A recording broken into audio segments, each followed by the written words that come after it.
ইউনিভার্সিটির আন্ডারে প্রথম সেমিস্টারের ছাত্রছাত্রী আছো, অর্থাৎ নতুন কলেজে অ্যাডমিশন নিয়েছো, কোনো সাবজেক্টে অনার্স আছে, তবে তোমাদের ইতিহাস সাবজেক্টটা মাইনর সাবজেক্ট হিসাবে আছে। তোমাদের জন্য আজকে ক্লাস খুবই গুরুত্বপূর্ণ। আজকে ক্লাসে তোমাদের প্রথম সেমিস্টার ইতিহাস মাইনর সাবজেক্টের 100% কমনযোগ্য সাজেশান এবং সিলেবাস নিয়ে আলোচনা করব। তার আগে তোমাদের কোয়েশ্চেন প্যাটার্নটা একটু বলে দিই। তোমাদের কোয়েশ্চেন প্যাটার্ন কী আছে? তোমাদের ইতিহাস মাইনর, এটা 75 নম্বরের লিখিত পরীক্ষা হবে। সেখানে 3 ধরনের প্রশ্ন তোমাদের পরীক্ষায় আসে। 10 নম্বরের প্রশ্ন দুটো অ্যান্সার করতে হবে, 20 নম্বরের প্রশ্ন দুটো অ্যান্সার করতে হবে এবং 5 নম্বরের প্রশ্ন 3টে অ্যান্সার করতে হবে। এই হচ্ছে তোমাদের কোয়েশ্চেন প্যাটার্ন। এবং তোমাদের সিলেবাসটা হচ্ছে প্রাচীন কাল থেকে 300 খ্রিস্টপূর্বাব্দ পর্যন্ত ভারতের ইতিহাস, অর্থাৎ একদম প্রাচীন কাল থেকে 300 খ্রিস্টপূর্বাব্দ পর্যন্ত ভারতের ইতিহাস পড়তে হবে। এবং সিলেবাসের কিছু পোর্শান আছে যেখান থেকে প্রতি বছর প্রশ্ন আসে, সাজেশানে সেই পোর্শানের প্রশ্নগুলো স্টার দিয়ে চিহ্নিত করা আছে। যেমন হরপ্পা সভ্যতার পতন, হরপ্পা সভ্যতার নগর পরিকল্পনা, তারপরে প্রাচীন ভারতের ইতিহাস পুনর্গঠনে প্রত্নতাত্ত্বিক উপাদান, সাহিত্যিক উপাদান, এগুলো থেকে প্রতিবারে প্রশ্ন আসে। ঠিক আছে, সাজেশান তোমরা দেখো, এখান থেকেই তোমরা 100% কমন পাবে, এটুকু নিশ্চিত। এবং তোমরা যারা অনার্সের স্টুডেন্ট আছো, তোমাদের এই যে ইতিহাস মাইনর পেপার, এটা প্রথম সেমিস্টারে আছে, আবার সেকেন্ড সেমিস্টারে আছে, এবং থার্ড এবং ফোর্থ বাদ দিয়ে আবার তোমাদের ফিফথ সেমিস্টার ইতিহাস মাইনরের দুটো পেপার পড়তে হবে। তাই সঙ্গে থেকেও তোমরা ফুল সাপোর্ট এখান থেকে পাবে। এবং সাজেশান, তারপরে তার অ্যান্সার তোমরা দেখবে, একটু ইউটিউব চ্যানেলটা সার্চ করবে, সেখানে সব কিছু তোমরা কিন্তু পেয়ে যাবে। চলো আমি স্ক্রিন রেকর্ডের মাধ্যমে তোমাদের সাজেশান আর সিলেবাসটা এখন আলোচনা করছি, তোমরা ভালো করে বুঝে নাও। এবারে তোমরা প্রথমে সাজেশানটা দেখে নাও, তারপর তোমাদের সিলেবাস নিয়ে আলোচনায় আসছি। তোমাদের 10 বা 20 নম্বরের জন্য যে প্রশ্নগুলো তৈরি করবে দেখো, এবং আগেই তোমাদের আমি কোয়েশ্চেন প্যাটার্ন বলেছি। দেখো, প্রথম প্রশ্ন আছে, প্রথম প্রশ্ন, প্রাচীন ভারতের ইতিহাস চর্চায় বিভিন্ন ধরনের উপাদানের তুলনামূলক গুরুত্ব নির্ণয় করো। এখানে প্রত্নতাত্ত্বিক উপাদান, সাহিত্যিক উপাদান, এগুলো আলোচনা করতে হবে। 2024-এ প্রশ্নটা এসেছে, মোস্ট ইম্পর্টেন্ট প্রশ্ন। হরপ্পা সভ্যতার অবক্ষয়ের ও পতনের সম্ভাব্য কারণ, অবক্ষয় ও পতনের সম্ভাব্য কারণ। এই হরপ্পা সভ্যতার পতন এবং নগর পরিকল্পনা, এই দুটো প্রশ্নের মধ্যে থেকে একটি প্রশ্ন পরীক্ষায় নিশ্চিত কমন আসে। পরের প্রশ্ন আছে, ঋগ বৈদিক ও পরবর্তী বৈদিক যুগের আর্থসামাজিক অবস্থার তুলনামূলক বিশ্লেষণ করো এবং পরবর্তী বৈদিক যুগে কী কী উন্নতি ঘটেছিল। নেক্সট আছে, প্রাচীন ভারতীয় ইতিহাসের উপাদান হিসাবে দেশীয় সাহিত্যের গুরুত্ব আলোচনা করো। তারপর ষোড়শ মহাজনপদদের নাম এবং তাদের বর্তমান অবস্থান উল্লেখ করো। এই যে প্রশ্নটা আছে, এই প্রশ্নটা ঘুরিয়ে আসতে পারে, ষোড়শ মহাজনপদ সম্পর্কে টিকা লেখো।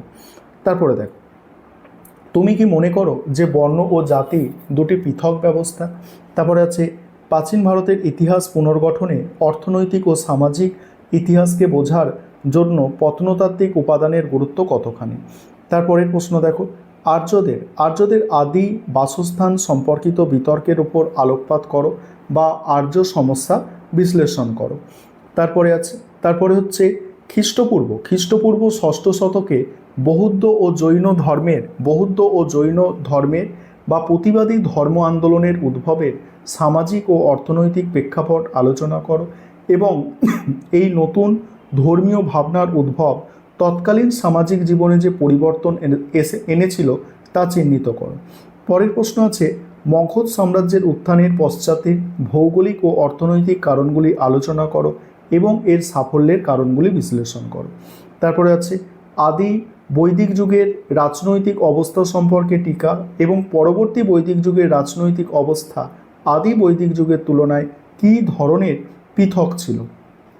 নেক্সট আছে দেখো, সমসাময়িক অন্যান্য সভ্যতাগুলির তুলনামূলক আলোচনার ভিত্তিতে হরপ্পা সভ্যতার নগর কাঠামোর মূল বৈশিষ্ট্যগুলি আলোচনা করো। তারপরের প্রশ্ন হচ্ছে, প্রাপ্ত উপাদানের ভিত্তিতে ভারতীয় উপমহাদেশে শিকারীজীবী ও খাদ্য উৎপাদক থেকে খাদ্য সংগ্রাহক থেকে খাদ্য উৎপাদকের ভূমিকার রূপান্তর বিশ্লেষণ করো। নেক্সট আছে, ঋগ বৈদিক যুগে ধর্মীয় জীবন সম্পর্কে সংক্ষেপে লেখো। নেক্সট, বৌদ্ধ ও জৈন ধর্মের মধ্যে মৌলিক পার্থক্য নির্ণয় করো। নেক্সট, প্রাচীন ভারতীয় ইতিহাসের উপাদান হিসাবে দেশীয় এবং বৈদেশিক সাহিত্যের গুরুত্ব ও সীমাবদ্ধতা নিরূপণ করো।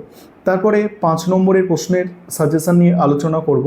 তার আগে একটা বিষয় তোমাদের বলার আছে যে তোমাদের জন্য অনলাইন কোচিং ক্লাস চলছে। তোমরা যদি কেউ পেইড ব্যাচে অ্যাডমিশন নিতে ইচ্ছুক থাকো বা আমাদের থেকে স্টাডি মেটেরিয়াল অর্থাৎ পিডিএফ নোটস কিনতে চাও, তাহলে তোমরা স্ক্রিনে দেওয়া নম্বরে যোগাযোগ করতে পারো। দেখো 5 নম্বরের প্রশ্নের সাজেশন বুঝে নাও। প্রথম প্রশ্ন এখানে আছে, ভারতে মধ্যপ্রস্তর যুগের প্রধান বৈশিষ্ট্যগুলি আলোচনা করো। পরের প্রশ্ন আছে, প্রাচীন ভারতের ইতিহাস পুনর্গঠনে মুদ্রার গুরুত্ব বিচার করো। তারপরে কি আছে দেখো, হরপ্পা নগর পরিকল্পনার ওপর টিকা। নেক্সট হচ্ছে কাদের আর্য বলা হতো। নেক্সট হচ্ছে বৈদিক যুগের চতুরাশ্রম প্রথার ওপর একটি সংক্ষিপ্ত টিকা লেখো।